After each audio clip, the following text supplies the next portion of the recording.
예, 지난 2015년 4월 울산에서 열린 수영 국가대표 선발전. 1등을 하면 하계 유니버시아드 대회 출전권이 주어지는 아주 중요한 대회가 열렸습니다. 모든 선수들은 당연히 최선을 다했죠. 그런데 어찌된 일인지 자유형 100m 종목에서 1등을 한 선수가 아니라 꼴찌를 한 선수가 국가대표로 최종 선발이 되는 겁니다. 수영연맹의 결정이었다는데 당시 1등을 했던 선수가 최근에 수영연맹을 상대로 1억 원의 손해배상을 청구했습니다. 도대체 이게 어떻게 된 영문일까요? 이 사건의 대리인 박지훈 변호사 직접 연결을 해보지요. 박 변호사님 안녕하세요. 네, 안녕하세요. 보니까 이 경기가 있었던 게 2015년 4월인데 네. 소송은 올 1월에 하셨네요? 네, 그렇습니다. 왜 이렇게 늦게 2년이나 지나서 제기하셨어요? 네, 선수가 결심을 하는데 많은 시간이 필요했고요. 이 바닥이 워낙 좁다 보니까 선수 생명을 사실 걸고 이렇게 하는 형국이 됐습니다. 그래서 조금 시간이 걸렸습니다. 그럼 이번에 소송 제기할 때는 뭐 거의 은퇴까지도 가고? 네, 뭐 사실 이제 사실 은퇴를 각오하고 사실 그렇게 제기를 한 거죠. 자, 그렇다면 2015년 2년 전으로 돌아가 보겠습니다. 그 당시 수영연맹이 고지한 어떤 국가대표 선발의 기준이 있었을 거 아니에요? 대회 시작하기 전에. 그건 뭐였습니까? 네네. 각 종목별 우승한 선수였습니다. 정확한 워딩은 참가 자격 선수 중 각 개인 종목별 1위 선수 이렇게 되셨습니다. 1등이 국가대표다. 뭐 아주 심플하네요. 당연한 거고. 네네, 당연합니다. 그러면 이번에 소송을 제기한 선수, 편의상 A 선수라고 칭해보겠습니다. 네. A 선수가 100m 종목에서 1등을 한 게 분명하고요. 네, 1등을 차지했습니다. 1등 차지했고 그것도 대회 신기록으로 1위를 차지했습니다. 대회 신기록으로? 결승에서, 예. 제가 지금 보니까 56초 44 기록했네요. 네, 맞습니다. 예. 그런데 최종 국가대표로 선발된 선수, B 선수라고 해보죠. 네. B 선수는 그럼 몇 등이었습니까? 결승에 오른 8명 중 최하위를 차지한 선수였죠. 8명 중에 8등? 네, 그렇습니다. 근데 그러면 다 뛰고 나서 당연히 A 선수는 내가 됐구나 생각을 하고 있었겠죠?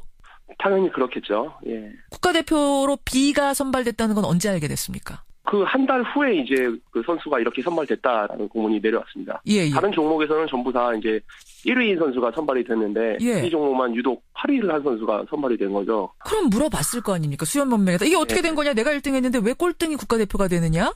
네, 수영연맹에도 물어보고 문화체육관광부에도 물어보고 여러 가지 비공식적 또는 공식적인 루트를 통해서 나의 민원 넣기 이런 데다가도 넣어보고 회신도 받아보고 했었죠. 네. 답변이 뭐가 왔습니까?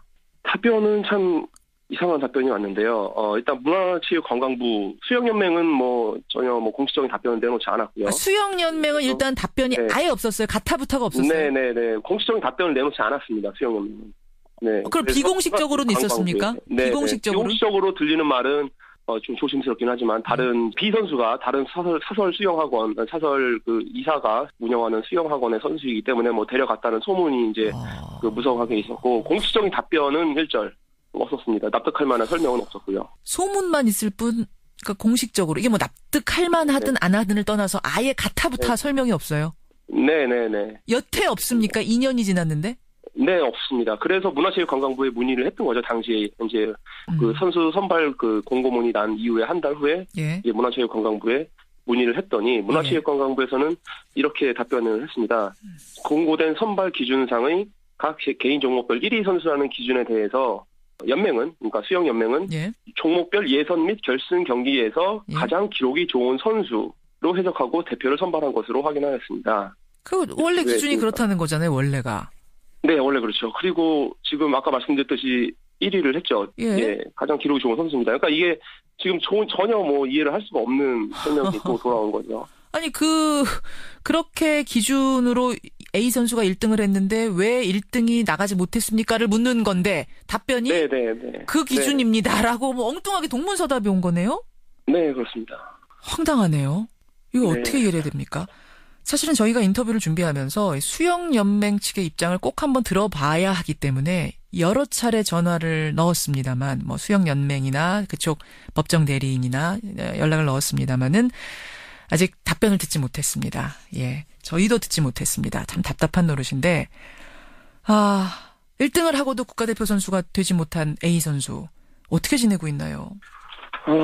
지금 너무 힘든 시기를 보내고 있고요. 사실 이 소송을 제기하기까지도 사실 수영계에서 이제 이빠른 소리를 하는 선수로 약간 사실 이 사건이 일어나게 된 계기가 이런 조치를 받게 된 계기가 이빠른 소리 하고 그런다고 해서 이제 불이익을 사실 받은 거라고 이제 암암리에 그런 소문이 이제 파다했습니다. 수영연맹이 그렇지 않아도 이제 아시겠지만 작년에 관리단체로 전락이 됐거든요. 대한체육회. 예.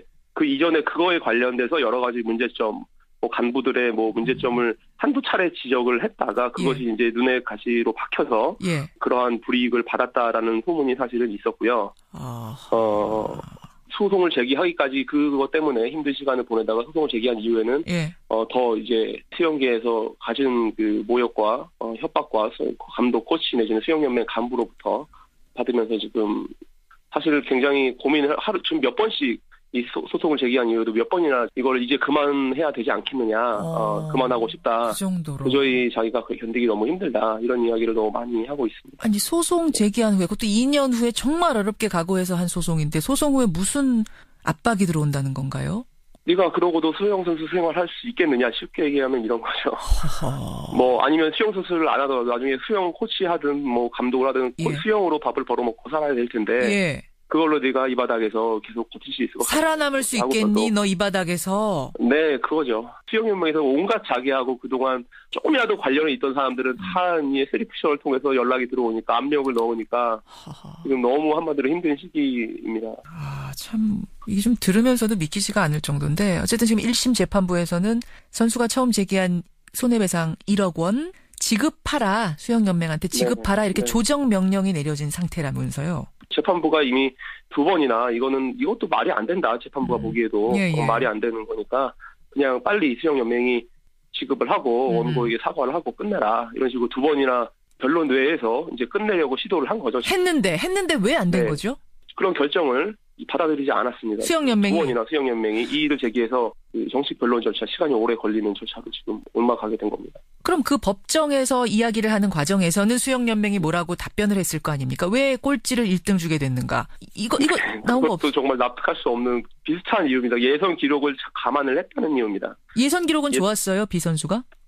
B 선수가 저희가 정확한 데이터를 말씀드리면 예선 기록이 57초 27이었습니다. A 선수가 57초 28이었습니다. 그러니까 0.01초 예선 기록은 앞선 거죠. B 선수가. 그러니까 예선에서는 B가 1위, A가 2위, 그 차이는 0.01이었고 결선에서는 A가 1위, 대회 신기록을 작성하면서 A 선수가 1위를 했고요. 1위 B 선수가 꼴찌였는데 합산을 해도 A 선수가 당연히 1위고요. 합산을 해도 1위고. 네네. 근데 예선에서 1위를 했기 때문에 준다는 게 유일한 명분이죠, 어떻게 보면. 네. 이것도 이제 법정까지 가서 나오게 된 명분인 거고. 네, 그렇습니다. 네. 그래요, 알겠습니다. 박 변호사님 이력을 보니까 스포츠 선수들 인권에 얽힌 일을 많이 하셨더라고요. 네, 제가 원래는 저도 그냥 평범한 변호사였습니다. 10년 넘게. 근데 이 사건들을 한두 개 접하다 보니까 너무 이런 어처구니 없는 일들이 스포츠계에서 가장 공정성을 생명으로 삼는. 물론이죠. 스포츠계에서 이런 어처구니 없는 일들이 일어나는 것을 제가 목격을 하게 되고 이런 사건들에 제가 조금씩 관여를 하게 됐죠. 이번 사건도 그런 맥락에서 선수의 정말 참담한 심정으로 사건 대응에 임하고 있습니다. 사실은 어제 최순실 씨 딸 정유라 씨가 입국하지 않았습니까? 승마계가 정유라를 위해 움직인 여러 정황들, 참 어처구니 없는 정황들을 우리 국민들이 몇 개월 동안 목격했는데 지금 종목은 다르지만 스포츠계 이런 보이지 않는 손에 의해 기득권에 의해 희생당하는 선수들이 꽤 있어 왔고 지금도 있다. 이렇게 말할 수 있는 겁니까? 현실은? 사실 이번에 A 선수도 정유라 사건의 피해자죠. 넓은 의미에서 본다면 그러한 스포츠계의 썩어빠진 관행, 오래된 암묵적 카르텔, 그런 누군가를 위해서 정권을 위해서 복무하는 권력을 위해서 복무하는 그런 체육계의 그런 관행, 이것의 희생양이라고 생각을 합니다. 어떻게 보면 정유라 스타일 적폐의 또 하나의 예다. 네, 대표적인 예라고 할 수 있죠. 진상조사 제대로 이루어지길 바라고요. 그러니까 재판 정도의 문제가 저는 아닌 것 같습니다. 이거는 한 사람이 재판해서 손해배상 받고 말고의 문제가 아니라 진상조사가 제대로 이루어져서 정유라식 적폐, 스포츠계의 이런 적폐를 해소하는 계기가 되기를 기대하겠습니다. 변호사님 고맙습니다. 네, 감사합니다. 1등을 하고도 국가대표에 선발되지 못했습니다. 이 이상한 대회에 대해 손해배상을 청구한 수영선수 측의 대리인 박지훈 변호사였습니다.